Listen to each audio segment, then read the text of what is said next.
पिछले 34 सालों में हिंदुस्तान में ऐसा एक भी साल नहीं निकला है जिस साल हिंदुस्तान में इलेक्शन ना हुआ हो। और इससे होता क्या है, देश हमेशा एक चुनावी मूड में रहता है और विकास का मूड जो होता है वो कम होता जाता है। इस प्रॉब्लम का सिर्फ एक सोल्यूशन है, वन नेशन वन पोल। इसके बारे में हम इस वीडियो में बात करेंगे, तो प्लीज़ आप मेरे साथ बने रहिए। और अगर आपको ये वीडियो पसंद आता है तो इसे शेयर करें। यूट्यूब पर देख रहे हैं तो चैनल को सब्सक्राइब कर लें। अब पहला सवाल आता है कि वन नेशन वन पोल है क्या। असल में हिंदुस्तान में हर साल किसी ना किसी स्टेट में इलेक्शन हो रहे होते हैं और इससे होता क्या है कि नॉइस पोल्यूशन, भड़काऊ बयान, रैलीज, लाखों लोगों का इकट्ठा होना, फिर वायलेंस होना, ये सब चीज़ें चलती रहती है और इसमें बहुत ज़्यादा पैसा खर्च होता है। तो इसको रोक के, इसको हटा के 5 साल में एक बार एक साथ सारे स्टेट और सेंट्रल के एक साथ इलेक्शन कराने को वन नेशन वन पोल बोला गया है। अभी हाल ही में बंगाल इलेक्शंस के रिजल्ट आए, हमने देखा कि किस तरीके से पॉलिटिकल पार्टीज ने रैलीज करी, लाखों लोग इकट्ठा हुए, कोविड के केसेस राइज हो गए और इलेक्शन के बाद जो वायलेंस हुआ बंगाली हिंदुओं के ऊपर, उनको जस्टिस अब तक नहीं मिला है। तो वो चीज़ हमने देखी। अभी अगले साल 2022 में पंजाब और उत्तर प्रदेश के इलेक्शन है, 2023 में राजस्थान के इलेक्शन है और फिर 2024 में सेंट्रल के इलेक्शन है। अब हर साल इलेक्शन होने की वजह से मॉडल कोड ऑफ कंडक्ट यानी आचार संहिता लागू हो जाती है 2 से 3 महीने के लिए। अब आचार संहिता क्या होती है, जब ये आचार संहिता लागू हो जाती है तो कोई भी मौजूदा गवर्नमेंट है किसी स्टेट या सेंट्रल की, तो वो कोई भी नई नीति नहीं ला सकती, किसी भी नए प्रोग्राम पे काम नहीं कर सकती। वहीं पर विकास रुक जाता है और बार बार आचार संहिता लागू होने की वजह से विकास की जो गति होती है वो बहुत ज़्यादा धीमी हो जाती है, जिससे हम साल दर साल पीछे चल जाते हैं।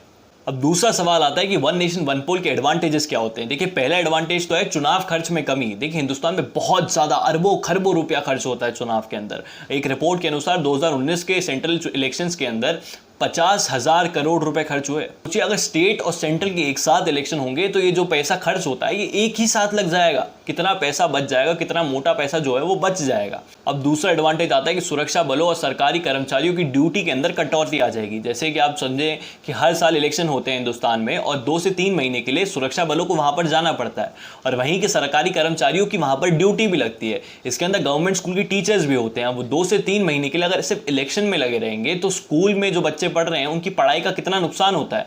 अब अगर यही चीज 5 साल में सिर्फ एक बार होगी तो इतना नुकसान नहीं होगा जितना हर साल होता है। तीसरा एडवांटेज आता है कि आचार संहिता का असर भी सरकारी योजनाओं पे नहीं पड़ेगा। आप देखिए कि हर साल इलेक्शन होने की वजह से आचार संहिता लागू हो जाती है और वहीं पर सरकार की नीतियां रुक जाती है।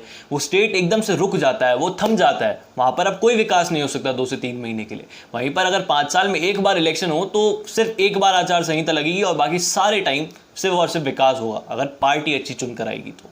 चौथा एडवांटेज आता है कि सेंट्रल और स्टेट गवर्नमेंट के बीच में तालमेल अच्छा रहेगा। देखिए, हर साल इलेक्शन होने की वजह से किसी स्टेट में नया सीएम भी चुनकर आता है, फिर वो नया सीएम अपनी नई मिनिस्ट्री बनाता है, फिर जो सेंट्रल में गवर्नमेंट होती है और फिर जो स्टेट में नई गवर्नमेंट आती है, उन दोनों के बीच में तालमेल होने में थोड़ा समय लग जाता है।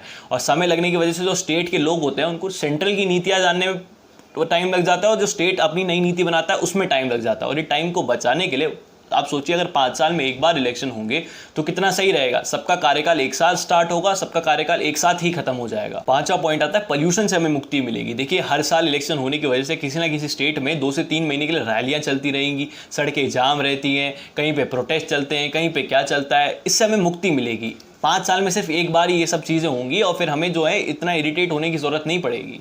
अब तीसरा सवाल आता है कि वन नेशन वन पोल को इंप्लीमेंट कैसे करें। देखिए, ये जो वन नेशन वन पोल है, अगर इसे इंप्लीमेंट करना है तो पहले तो इसे देश की आधी विधानसभाओं में पास करना पड़ेगा एज अ लॉ, फिर इसे राज्यसभा में पास करना पड़ेगा और फिर ये लोकसभा में पास होगी। देखिए, 2024 के अंदर सेंट्रल के इलेक्शन है और अगर हमें उस टाइम पे वन नेशन वन पोल इंप्लीमेंट करना है तो हमें कुछ स्टेट का टेन्योर जो है वो 2024 तक बढ़ाना पड़ेगा और कुछ स्टेट का टेन्योर 2024 तक लाना पड़ेगा। इसके लिए हर पॉलिटिकल पार्टी, हर स्टेट की रूलिंग गवर्नमेंट अब वो अप्रूव नहीं होगी, वो राजी नहीं होगी। इसके लिए सेंट्रल गवर्नमेंट को बहुत ज़्यादा मेहनत करनी पड़ेगी और ये उनके लिए एक बहुत बड़ा टास्क भी है।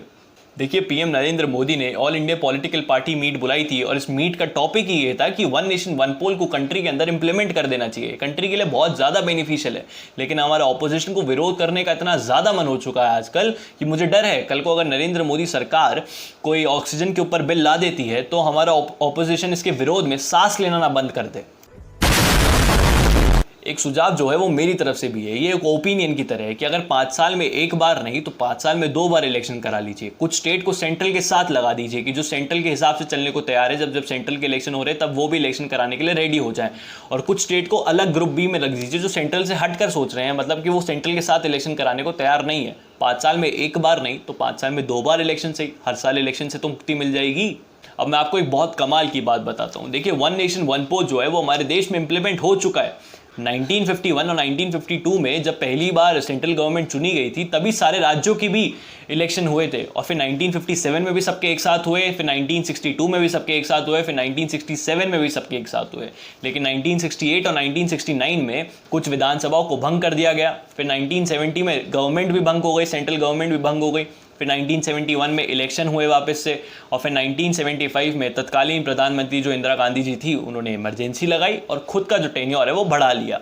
विश्व के कुछ देश भी हैं जैसे स्वीडन, बेल्जियम और साउथ अफ्रीका, वहाँ पर भी वन नेशन वन पोल लागू है। तो भारत को उनसे भी सीखना चाहिए, बस सीखने की ज़रूरत है ही नहीं। जब हम पहले भी इंप्लीमेंट कर चुके हैं इसे, तो अब वापस इंप्लीमेंट करने में क्या दिक्कत है। देखिए, जब तक हम इस पर खुलकर डिस्कशन नहीं करेंगे, डिबेट नहीं करेंगे, तब तक ये कंट्री की रिक्वायरमेंट नहीं बनेगी। पीएम नरेंद्र मोदी ने तो यहाँ तक कहा है कि ये सिर्फ डिबेट या डिस्कशन का टॉपिक नहीं है, ये कंट्री की रिक्वायरमेंट है।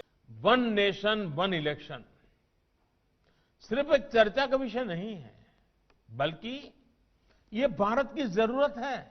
तो आप प्लीज अपने व्यूज नीचे कमेंट बॉक्स में बताएं, अपने फेवरेट सेलिब्रिटीज, इन्फ्लुएंसर्स, लीडर्स को टैग करें, एक कॉन्वर्सेशन स्टार्ट करते हैं नीचे कमेंट बॉक्स के अंदर। अगर आपको ये वीडियो पसंद आया तो प्लीज इसे शेयर करें, ज्यादा से ज्यादा लोगों तक पहुंचाएं। और अगर आप यूट्यूब पे देख रहे हैं तो चैनल को सब्सक्राइब कर लें, यहीं पर कहीं सब्सक्राइब का बटन आ रहा होगा। तो मिलते हैं अगले वीडियो में, तब तक के लिए जय हिंद, जय भारत, भारत माता की जय। अपने घर पे रहें, सुरक्षित रहें, पानी बचाएं। मिलते हैं अगले वीडियो में।